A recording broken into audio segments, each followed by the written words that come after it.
Dikepung polisi Mesir, artis Zaskia Mecca gagal masuk ke Gaza. Zaskia Adia Mecca tak pernah membayangkan bahwa niat mulianya untuk menunjukkan solidaritas terhadap rakyat Palestina akan membawanya pada situasi genting di negeri orang.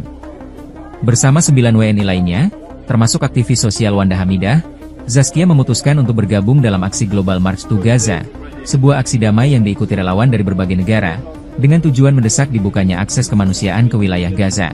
Karena mendaftar sudah terlambat, rombongan Indonesia tidak dapat bergabung atas nama kontingen resmi Indonesia. Namun niat tak surut. Mereka pun resmi terdaftar sebagai bagian dari kontingen Malaysia, lengkap dengan berkas dan briefing dari panitia penyelenggara. Mereka sadar betul bahwa aksi ini penuh risiko. Namun, tekad untuk berdiri bersama saudara-saudara di Gaza membuat mereka tetap melangkah. Saat tiba di Kairo, suasana tak seperti yang diharapkan. Beberapa peserta aksi dari negara lain sudah mulai ditahan, dan kabar deportasi mulai terdengar. Zaskia dan rombongan sendiri sempat melewati proses imigrasi tanpa kendala berarti.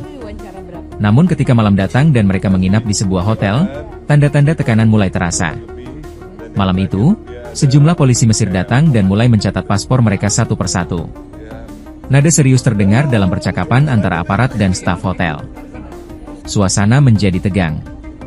Pagi harinya, pernyataan resmi dari panitia membuat segalanya makin suram.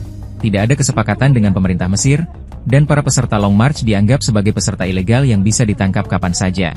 Tak lama kemudian, 3 mobil polisi datang ke hotel. Sweeping dimulai. 4 peserta dari negara lain ditangkap di tempat. Zaskia dan rombongan kini benar-benar berada dalam situasi terjepit. Gerak mereka seolah diawasi dari segala arah. Di depan hotel, tak kurang dari 20 polisi dan intel berjaga, lengkap dengan mobil tahanan yang siap membawa mereka kapan saja. Zaskia dalam unggahannya di Instagram pada Minggu 15 Juni 2025, mengatakan mereka terkunci, tidak bisa bergerak. Polisi, intel, bahkan mobil tahanan sudah standby di depan bus. Semua seolah disiapkan hanya untuk kami. Ia menuliskan semuanya dengan nada tenang tapi penuh ketegangan yang bisa dirasakan siapa saja yang membacanya. Pemerintah Indonesia, melalui KBRI di Kairo, merespons dengan memberikan bantuan logistik dan diplomatik. Meski partisipasi rombongan itu adalah keputusan pribadi dan bukan bagian dari perwakilan resmi negara, KBRI tetap turun tangan untuk memastikan keselamatan para WNI. Akhirnya, setelah melalui hari-hari penuh ketidakpastian, Zaskia dan rekan-rekannya memutuskan untuk pulang secara mandiri ke Indonesia. Blokade ke Gaza tak kunjung dibuka, dan ancaman keamanan terus membayangi. Meski langkah mereka terhenti di Mesir, niat dan pesan mereka sudah sampai ke banyak hati.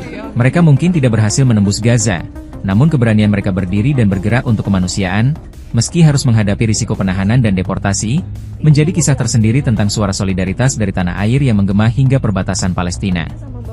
Ikuti terus informasi-informasi terkini lainnya di SIB News Network.